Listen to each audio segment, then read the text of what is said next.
D by d x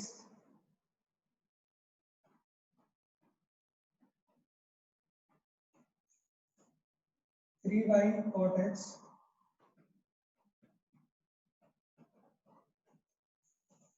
sine two x y equal to x equal to pi by. देखो बेटा ये आप ये देखो ये कौन सी वाली फॉर्म है बताओ। D by d x y आ रहा है तो p की वैल्यू कितनी आ गई माइनस का, तो ये cot x आ गया p और ये q आ गया sin 2x। तो linear equations of first order है डिफरेंशियल इक्वेशन। तो इसमें क्या करोगे आप, सबसे पहले आप इसका इंटीग्रेटिंग फैक्टर निकाल लोगे, क्या होगा e की पावर p dx और p की वैल्यू क्या है -3 cot x है।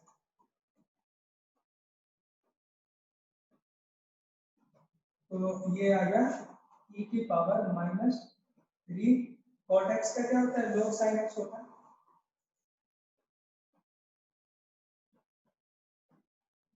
इसको क्या लिख दोगे, इसको लिख दो आप e log और ये sin x की पावर -3 हो गया log sin x की पावर -3 हो गया। तो e की पावर log क्या हो जाता है, ये e to the power log आ रहा है ना, यहाँ बेस भी e है तो ये क्या बचेगा sin x की पावर -3।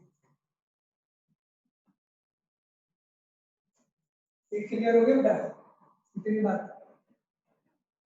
अब आगे चलेंगे तो इसका आंसर क्या आएगा, आंसर आएगा y मल्टीप्लाई इंटीग्रेटिंग फैक्टर तो 1 अपॉन sin क्यूब x होगा इज इक्वल टू q की वैल्यू क्या है sin 2x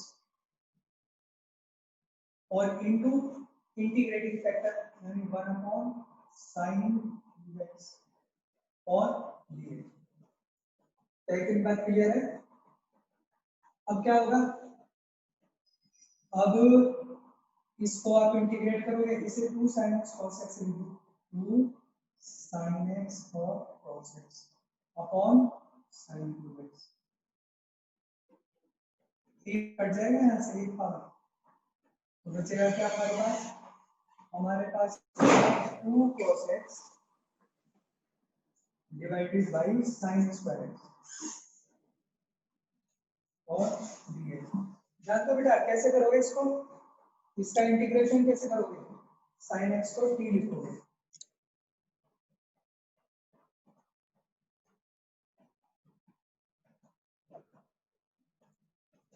sin x को अगर t लोगे तो ये देखो आपका बन जाएगा twice of dt upon t square और इसका कितना होता है 2 अपॉन 1 अपॉन t स्क्वायर का इंटीग्रेशन माइनस का 1 अपॉन t और प्लस का कांस्टेंट तो -2 अपॉन t की वैल्यू डाल दो sin x और प्लस c ये हमारा y अपॉन sin 2x है। कोई दिक्कत यहाँ पे। अब हमको आगे वैल्यू फाइंड करनी है, y की वैल्यू 2 रख दो तो y की वैल्यू 2 और x की वैल्यू पाई बाई 2 ये हो गया sin पाई बाई 2 1 हो गया ये 1 हो गया -2 और प्लस c की वैल्यू 4 और ये जो c की वैल्यू 4 आई है वो यार दोनों आंसर है। 16 find the equation of a curve passing through the origin. एक कर्व है जो ओरिजिन से पास हो रहा है,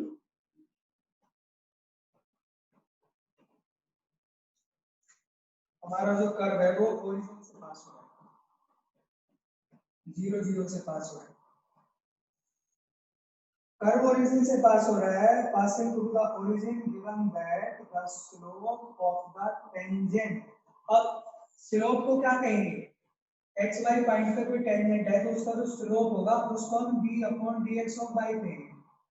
ये स्लोप हो गया, slope of the tangent to the curve at any point xy is equal to the sum of the coordinates of the point। तो दोनों xy पॉइंट है ना तो उस पे टेंजेंट ड्रॉ की गई है, उस पर जो स्लोप है तो वो d upon dx of y है। तो दोनों कोऑर्डिनेट x और y हो गए, तो ये जो स्लोप है वो x प्लस y के इक्वल, ये हमारा क्वेश्चन है। ये d upon dx of y। अब इसको ये देखो ना, d upon dx of y हो गया, इसको माइनस का y is equal to x। तो क्या बनी नहीं बनी है, लीनियर डिफरेंशियल इक्वेशन बनी है।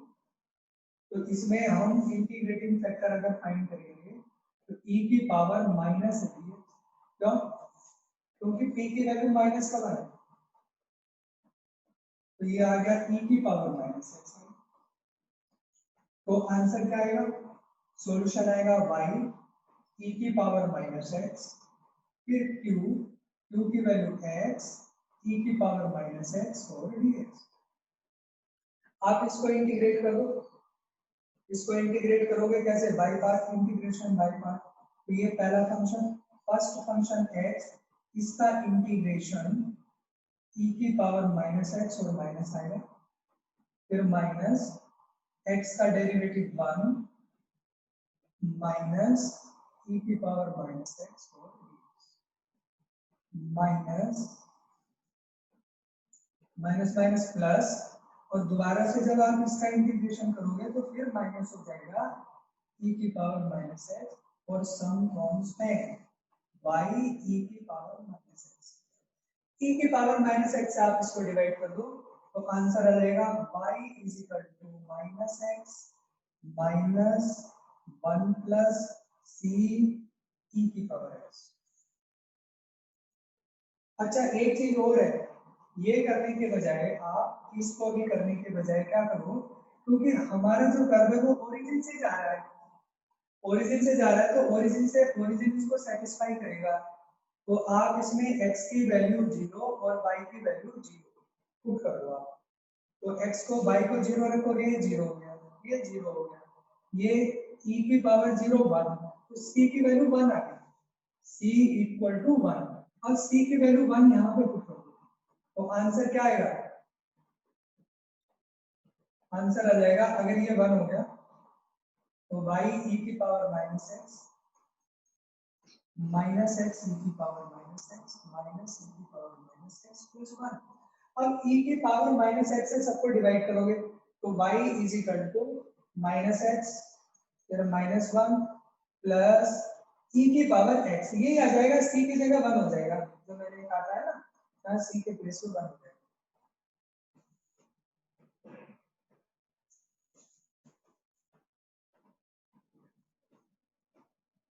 Find the equation of a curve passing through the point 0 2। आपके कर्व 0 2 से पास हो रहे हैं, पिछले क्वेश्चन में ओरिजिन से पास हो रहा था। Given that sum of the coordinates of any point on the curve, sum of the coordinates of any point मान लो x y पर है, उसके कोऑर्डिनेट का सम तो ये हो गया x plus y। Sum of the coordinates of any point on the curve exceeds the magnitude of the slope, slope हो गया dy dx, तो magnitude of the slope, the tangent to the curve at that point by 5।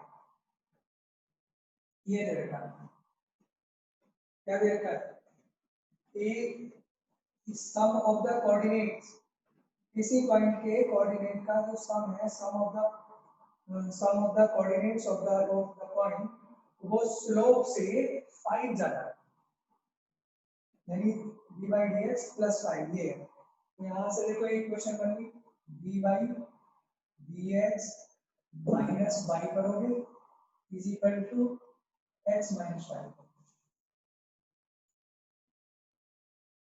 बस अब तो सीधा सीधा question हो जाएगा।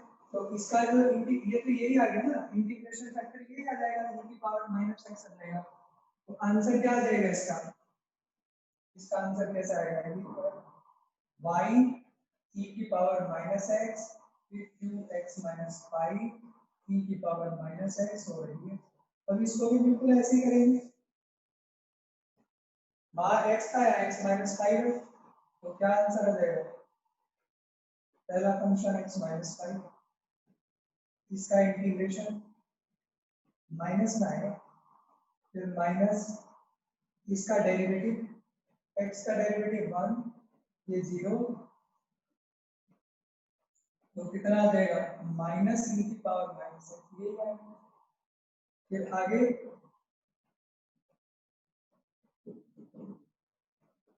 माइनस माइनस प्लस, और दोबारा इसको इंटीग्रेट करेंगे e की पावर माइनस x और प्लस सम कांस्टेंट c। अब जो हमारा ये कर्व है वो पास कहाँ से हो रहा है, 0 2 से, तो x की वैल्यू 0 रखेंगे, y की वैल्यू 2, 0 रखी हम, 1 हो गया, y की वैल्यू 2, ये x की वैल्यू 0, ये 5 हो गया, x की वैल्यू 0 1 हो गया, माइनस x की वैल्यू 0 1 हो गया, प्लस 5 माइनस 1 4, 4 इधर चला गया, c की वैल्यू माइनस 2, c की वैल्यू माइनस 2 यहाँ रख दो और e की पावर माइनस x से डिवाइड कर दो, बस आंसर हो गया। इसके बाद 11वां देखो, find a particular solution of the differential equation.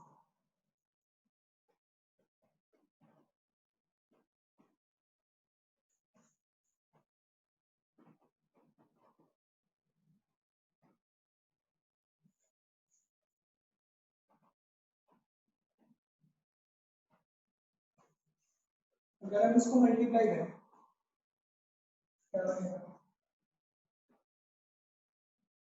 x dx y dx,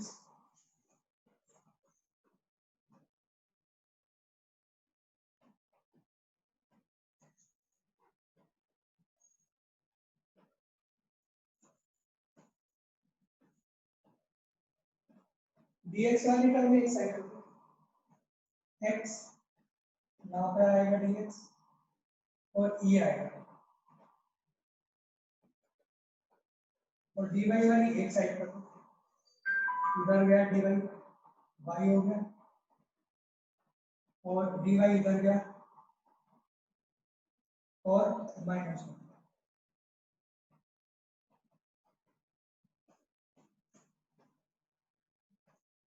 तो यहाँ से dy अपॉन dx अगर फाइंड करें हम,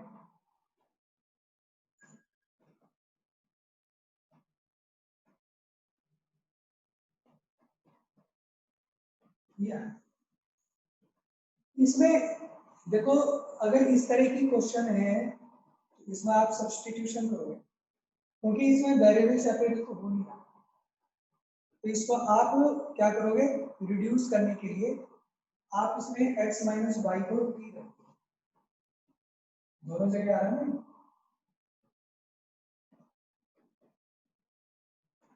इसको कहते हैं हम रिड्यूसिबल टू होमोजीनियस,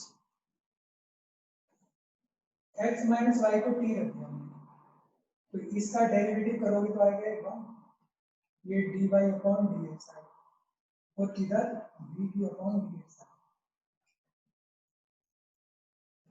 तो dy dx की वैल्यू कितनी होगी 1 माइनस dt बाई dx,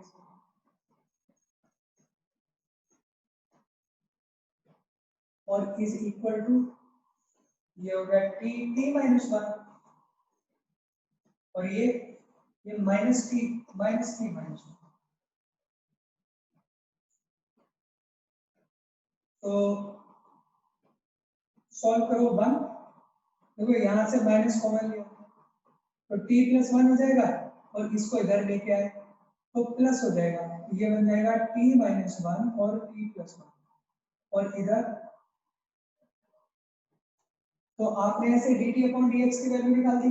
अब जब आप इसका एलसीएम लोगे तो t प्लस 1 और t माइनस 1 कट गया, ये तो ये अब वेरिएबल सेपरेबल हो गया, मतलब रिडक्शन हो गया, इसका रिड्यूस हो गया, तो कैसे आएगा dx is equal to t plus 1 upon t और t 2t, अब ये बन गया है, और अब दोनों तरफ का इंटीग्रेशन कर दो,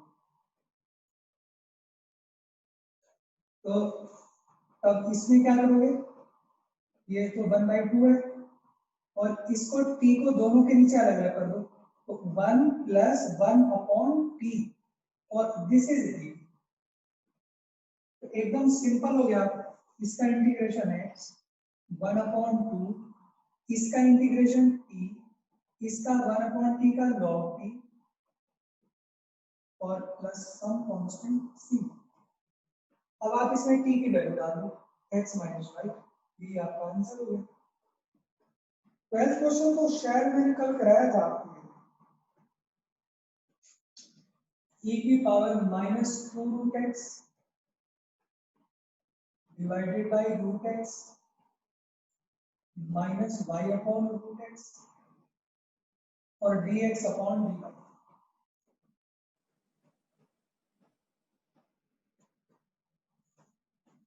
देखना कल कराया था क्या मैंने ये आपको, कल ये क्वेश्चन कराया था मैंने।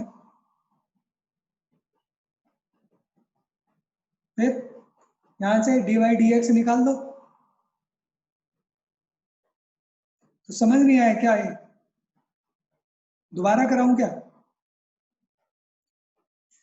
इसको 1 की तरफ ले जाएंगे, dy dx आ जाएगा और लीनियर बन जाएगी, p और q की वैल्यू आ जाएगी। ये कल ही कराया मैंने। The population of a village increases continuously at the rate proportional to the number of its inhabitants present at any time t। किसी समय t पर एक विलेज की पॉपुलेशन इंक्रीज हो रही है, कंटिन्यूअसली इंक्रीज हो रही है। Population of a village increases continuously at the rate, suppose करो at any time t, population जो है वो कितनी है, पॉपुलेशन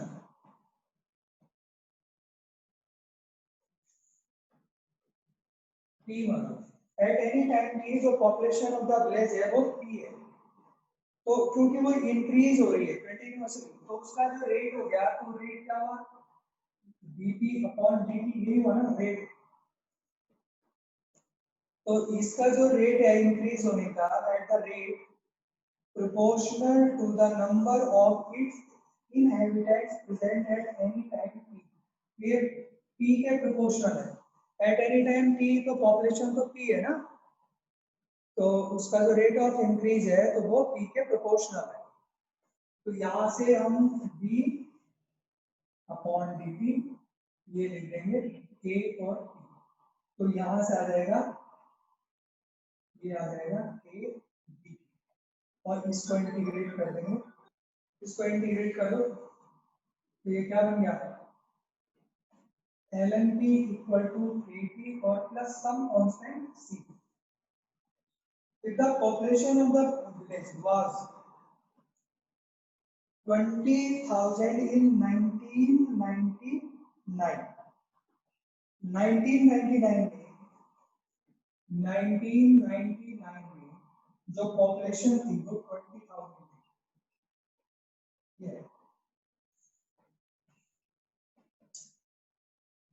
तो इसको आप ऐसा करो ना, t की वैल्यू 0 मान लो, मतलब t इक्वल टू 0 पर जो पॉपुलेशन है वो इतनी है।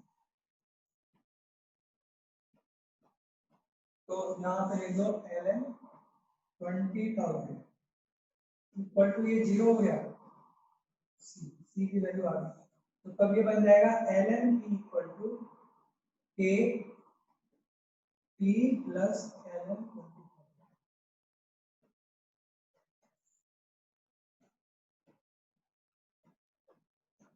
तो फिर क्या हुआ, 25,000 हो गई इन द ईयर 2004। अब 2004 में वो हो गई अब 25,000। तो कितने साल हो गए, 5 साल। तो अब t की वैल्यू 5 होगी, मतलब 5 साल बाद पॉपुलेशन 25,000 होगी। तो यहाँ पे क्या लिखोगे, ln p कितना हो गया 25,000, तो टाइम कितना हो गया 5 years प्लस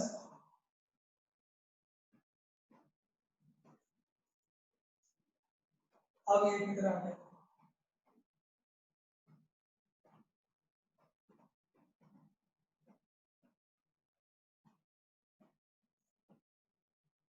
इधर आके माइनस कर दो, इसमें से माइनस करके कितना आ जाएगा, इधर माइनस कर दो, ये बन जाएगा ln 25,000, नीचे आ जाएगा 20,000 इक्वल टू 5 ठीक है, 5/4।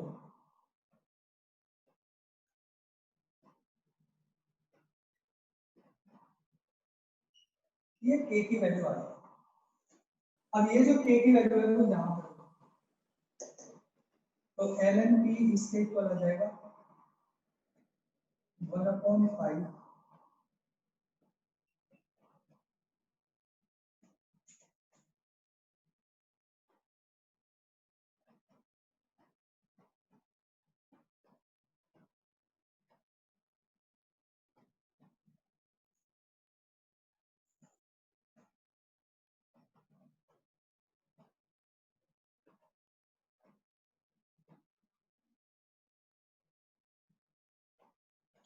What will be the population of the village in 2009? अब 2009 में बताना है कि पॉपुलेशन क्या होगी, तो 2009 में कितने हो गए, 10 साल हो गया, तो 10 साल हो गए तो फी की वैल्यू आपको 10 है, तो ये ln p निकालना 10 साल का 1/5 ln 5/4 इंटू 10 हो जाएगा, और प्लस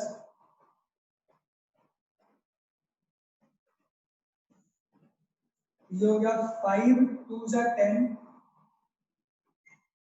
2 इसका पावर बन जाएगा ln 5/4, ये 2 आगे है ना यहाँ 2 तो इसका पावर बन जाएगा, ये हो जाएगा ln 25/16 इससे, और दोनों प्लस हो रहे हैं, प्लस हो रहे हैं ना दोनों, तो एल एम ये दोनों प्लस हो रहे हैं तो मल्टीप्लाई हो जाएगा इंटू 20,000, तो दोनों तरफ कंपेयर करेंगे तो पी की वैल्यू कितने आ जाएगी, इसको इससे कैंसिल कर दो, 16 में 16 कितना है, और 25 से इसे मल्टीप्लाई कर दो, तो 25 मल्टीप्लाई 1250, ये इसको मल्टीप्लाई करके आंसर आ जाएगा, जो भी होगा चेक कर लो उसका आंसर क्या है। तो ये आपने भेजे थे, ये आपके हो गए सारे क्वेश्चन। इसके बाद अगला क्वेश्चन बताइए, और कोई डाउट है इसमें किसी का, इसको आप याद करोगे एग्जैक्ट डिफरेंशियल इक्वेशंस, और इसके क्वेश्चंस बहुत आते हैं, ये एग्जैक्ट डिफरेंशियल इक्वेशन, इसकी हेल्प से काफी सारे क्वेश्चंस होते हैं एग्जैक्ट डिफरेंशियल इक्वेशंस के, इसको लर्न करना है, ये एनडीए में बहुत पूछे जाते हैं और कंपटीशन में इससे ज्यादा पूछा जाता है, जैसे dxy, तो ये अगर ऐसे लिखा होगा ना x dy plus y dx, तो उसके x dy plus y dx, उसके प्लेस पर सीधा dxy, इसका मतलब ये होगा, यही होगा x ऐसे ही इसका डेरिवेटिव, फिर y ऐसे ही इसका डेरिवेटिव, अगर ऐसे लिखा हो dx/y, तो इसका क्या हो जाएगा, ये होगा ना y स्क्वायर आएगा, y dx minus x dx, और y/x होगा नीचे x स्क्वायर आ जाएगा, x dy minus y dx, और d tan इनवर्स y/x होगा, तो तब क्या आएगा, x square plus y square आएगा, x dy y dx,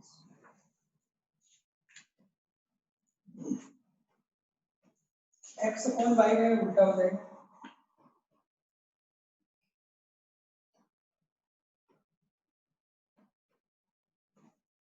ये y dx हो जाएगा।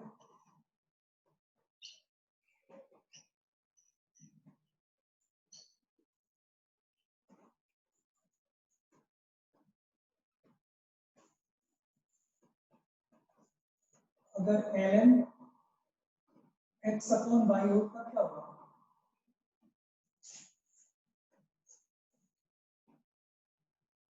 अगर आप इसका डेरिवेटिव करो तो क्या बनेगा? देखो ये ऐसा आएगा ना, नीचे x अपॉन y आएगा, पहले ln का करोगे ना, ln x, फिर इसका करोगे, इसका कितना आएगा? इसका जब हम डेरिवेटिव करेंगे इनटू x अपॉन y का, ये होगा y square, x upon y का तो ये बताया था ना, x अपॉन y dx और माइनस x dy और अपॉन y स्क्वायर बताया, तो एक y से y तो ये कट जाएगा, क्या बचेगा हमारे पास? y dx x dy divided by xy, तो ये ln x अपॉन y होगा।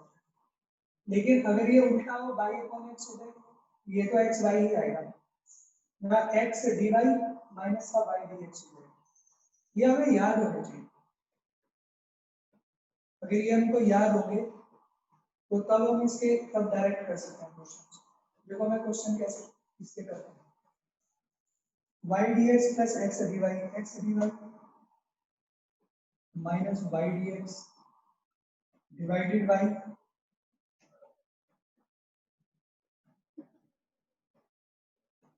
तो इसका यूज कैसे करोगे आप? अब देखो, अब जैसे अगर हमको ये पता है कि ये y dx और x dy किसके इक्वल होता है, पहले लिखा हुआ y dx x dy, ये वाला तो है y dx plus x dy, तो dx y के इक्वल, तो dxy,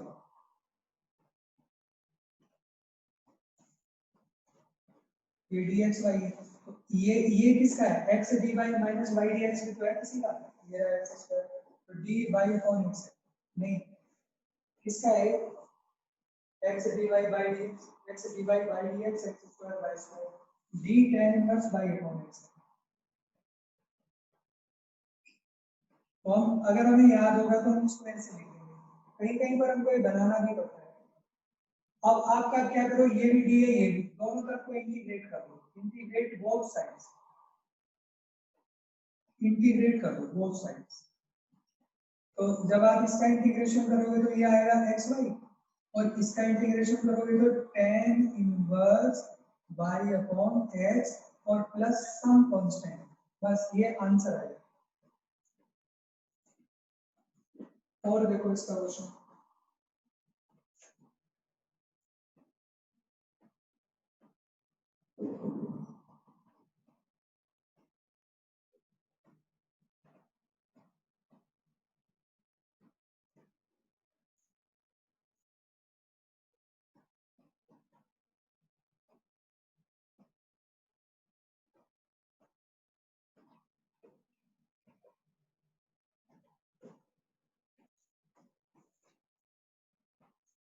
क्या करेंगे फिर इसको? एक बात तो आप ये देखो,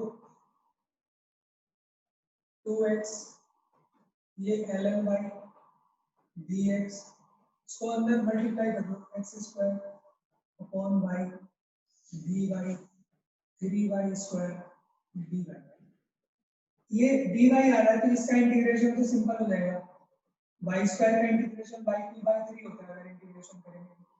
बात आती है इसकी, यहाँ x भी आ रहा y भी आ रहा, तो इसका इंटीग्रेशन तो नहीं होगा, इसका भी नहीं होगा।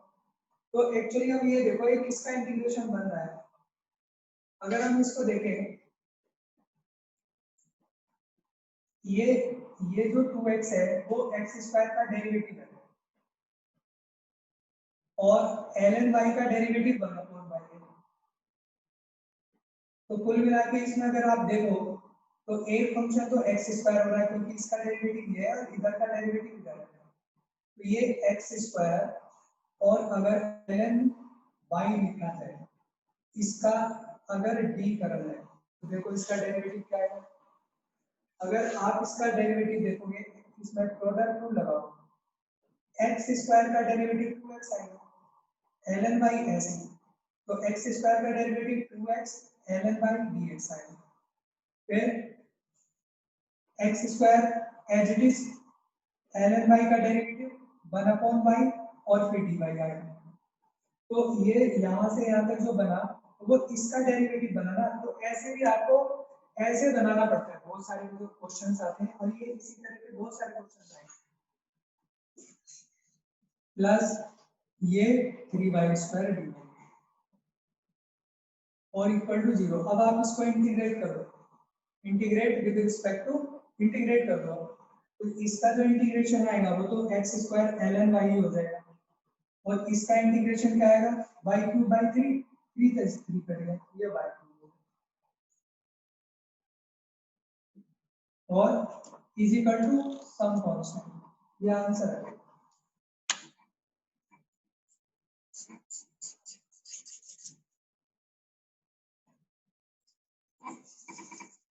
एक और क्वेश्चन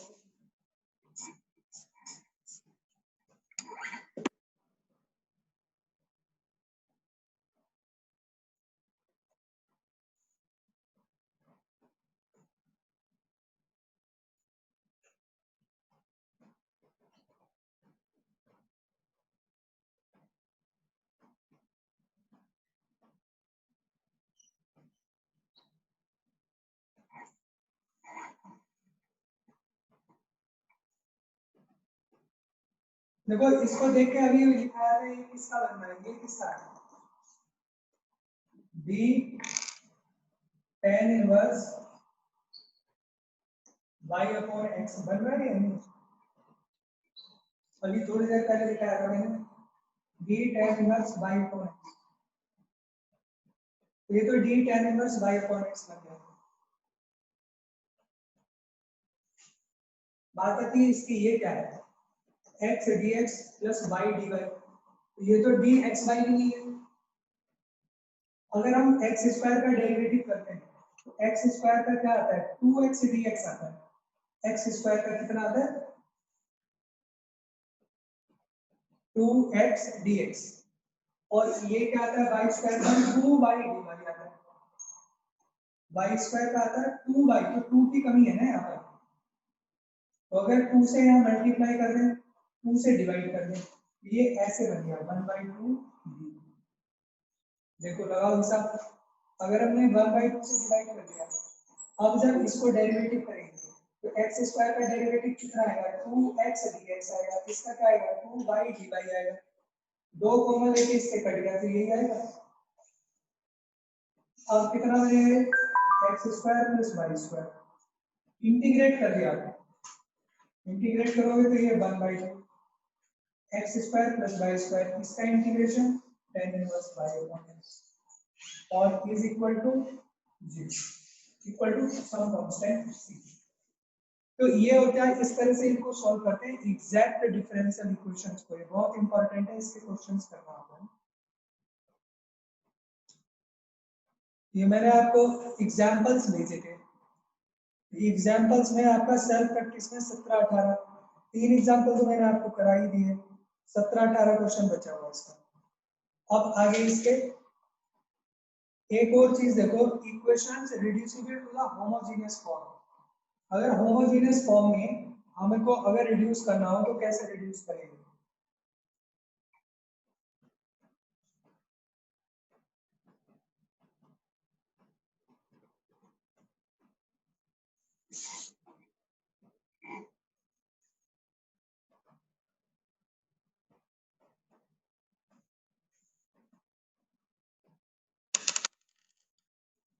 होमोजेनियस फॉर्म में आप उसको कैसे रिड्यूस करते हैं। देखो,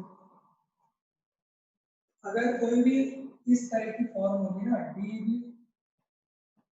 ax dy प्लस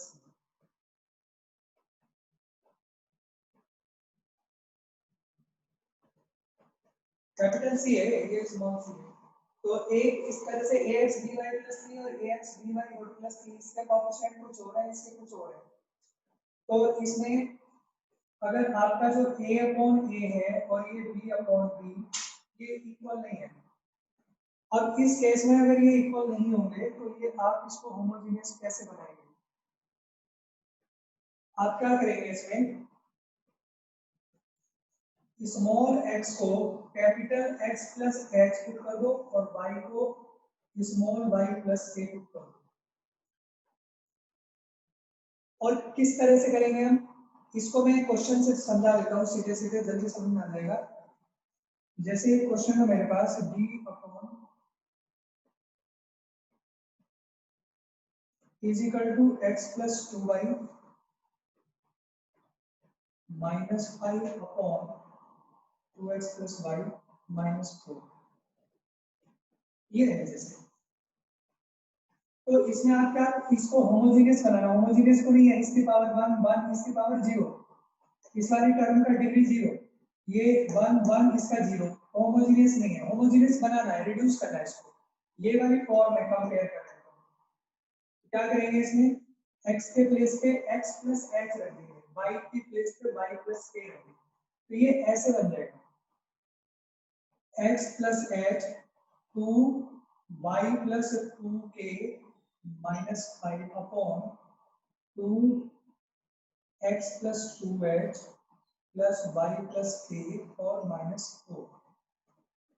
और इस तरह से रखते हैं ये कि इसमें जो ये बनेगा, जब इसमें ये कांस्टेंट आएगा h 2k और माइनस 5, h 2k माइनस 5, ये इस तरह की वैल्यू होगी h और k की, जिससे कि h plus 2k minus 5 zero हो रहा हो और ये 2h प्लस k माइनस 4 भी जीरो हो रहा हो, ऐसी वैल्यू हमें सब्स्टिट्यूट करनी है। इससे क्या होगा, जब हम इसको जीरो रख देंगे तो ये क्या बन जाएगा, ये जीरो हो गया तो ये आ जाएगा x प्लस 2y। अब इस ये वाला x और y नहीं है, कैपिटल है, अलग है कोई चीज, ये आ जाएगा 2x और प्लस y। अब आप इसको देखेंगे होमोजेनियस हो गया, होमोजेनियस इक्वेशन बन गई। तो यहाँ से आपका जब आप इसको डिफरेंशिएट करेंगे तो ये dy अपॉन dx भी चेंज हो जाएगा, ये आ जाएगा dy अपॉन dx, इसको डिफरेंशिएट करोगे तो dx equal to capital dx ऐसा होगा। तो ये होमोजेनियस बन गया। होमोजेनियस डिफरेंशियल इक्वेशंस को आपको सॉल्व करना सिखाया है, यहाँ से इसको सॉल्व करके आप h और k की वैल्यू निकाल लेंगे। ऐसे आप इसे 2 से मल्टीप्लाई करो, 4h 2k minus 8 equal to 0, इसमें से इसको माइनस करो, ये आ गया, या इसमें से इसको माइनस करो, h माइनस ये आ गया माइनस 3h और ये कैंसिल हो जाएगा, माइनस 5 ये बचेगा प्लस 3 इक्वल टू 0, h की वैल्यू 1, h की वैल्यू 1 यहाँ रख दो, 1 माइनस 4 k की वैल्यू 2, ये h और k यहाँ से फाइंड करो। अब इसको होमोजेनियस का तो वही तरीका जो पहले बता रखा है, कैपिटल Y को Vx रखो, तो यहाँ से D ये किसके इक्वल आ जाएगा, V plus x dV upon dx, ये वैल्यू यहाँ रखोगे तो क्या बन जाएगा, ये V plus x dV upon dx equal to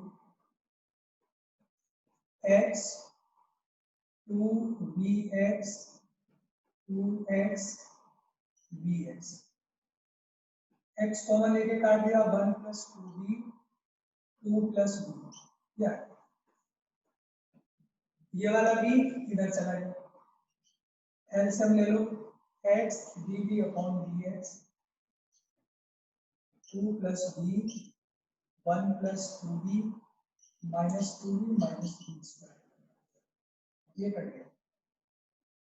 यहाँ से होमोजेनियस से अब ये वेरिएबल सेपरेबल में रिड्यूस हो गया, तो वेरिएबल सेपरेबल क्या बन जाएगा, 2 plus v upon 1 minus v square dx upon x, और अब इसको आप इंटीग्रेट कर दो, इंटीग्रेट के लिए आप इसे अलग अलग कर दो, 2 upon 1 minus v square dv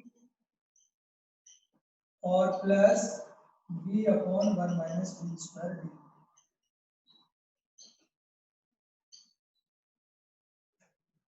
ये direct formula a square minus x square का, और यहाँ पे 1 माइनस v स्क्वायर को अलग लेना पड़ेगा आपको, कोई t लेके करना पड़ेगा, क्या आएगा इसका इंटीग्रेशन, क्या आएगा इंटीग्रेशन, फॉर्मूला क्या होता है, ए स्क्वायर माइनस एक्स स्क्वायर, क्या होता है 1/2a log a plus x upon a minus x, plus इसमें 1/1 माइनस बी स्क्वायर को t लेना पड़ेगा, उसका डेरिवेटिव बनेगा माइनस का 2b db, तो माइनस का 2 होना चाहिए ना यहाँ पर, तो नीचे ऊपर डिवाइड करना पड़ेगा, तो क्या बन जाएगा ये minus 1/2 log 1 minus b square log x और प्लस सम कांस्टेंट c लिख लो या log c लिख लो, 2 से 2 कट जाएगा। अब यहाँ पे क्या वैल्यू पुट करोगे आप, अब यहाँ पे आप v की वैल्यू रखोगे, आप v की वैल्यू क्या आएगी y upon x, 1 plus y upon x, ये भी y अपॉन x, ये x प्लस y बन जाएगा एलसीएम लेने पे, और ये x माइनस y, ऐसे ही यहाँ पे आ जाएगा 1 माइनस ये आ गया log x, अभी भी आगे होगा। अब जो ये y है, इस y की जगह क्या रखोगे, देखो हमने h की वैल्यू 1 और k की वैल्यू 2 निकाली है, तो यहाँ से जो कैपिटल X है इसकी वैल्यू आएगी x माइनस 1 और कैपिटल Y की वैल्यू आएगी y माइनस 2। तो यहाँ पे जो कैपिटल X और कैपिटल Y आ रहे हैं उनको भी आप रिप्लेस कर दोगे इससे, स्मॉल x माइनस 1 और स्मॉल y माइनस 2 से, वो आपका फाइनल आंसर है। ये होता है equations reducible to homogeneous equation. देखो इतना बड़ा जो क्वेश्चन होता है ये रिड्यूस करने के लिए, तो इसको हमें पता तो होना चाहिए, क्योंकि इसके ऊपर ना पार्ट्स में क्वेश्चन आएगा, इतना बड़ा क्वेश्चन नहीं आएगा, आएगा तो इसको पार्ट में कुछ पूछा जाता है, ये a अपॉन a तो इसका हो पाएगा या नहीं हो पाएगा, अगर दोनों बराबर हो जाए a अपॉन a और b अपॉन b ये बराबर हो गए, बराबर हो गए तो सीधे सीधे क्या होता है वो a अपॉन a और b अपॉन b बराबर हो जाए तो सीधे सीधे उसमें उस पे सब्स्टिट्यूशन हो जाता है, जैसे ये बन जाएगा ना x प्लस वाई हो रहा है, नीचे 2x प्लस 2y तो 2 कॉमन हो गया, x प्लस वाई को सब्स्टिट्यूट कर देते हैं, x plus y equal to t, ऐसे क्वेश्चन मैंने कराया है ना, तो इसको पार्शियली पूछा जाएगा, लेकिन ये पता होना चाहिए मेथड हमको। मान लो यहाँ तक पूछ लिया जाए कि होमोजेनियस बनाने के लिए h और t की वैल्यू क्या होगी, किस तरह से पूछा जा सकता है, इतना बड़ा क्वेश्चन सॉल्व करने के लिए नहीं होगा, लेकिन हाँ इसके ऊपर क्वेश्चन जरूर पूछा जा सकता है, तो ये याद रहना चाहिए हमको, मेथड पता होना चाहिए कि कैसे किया।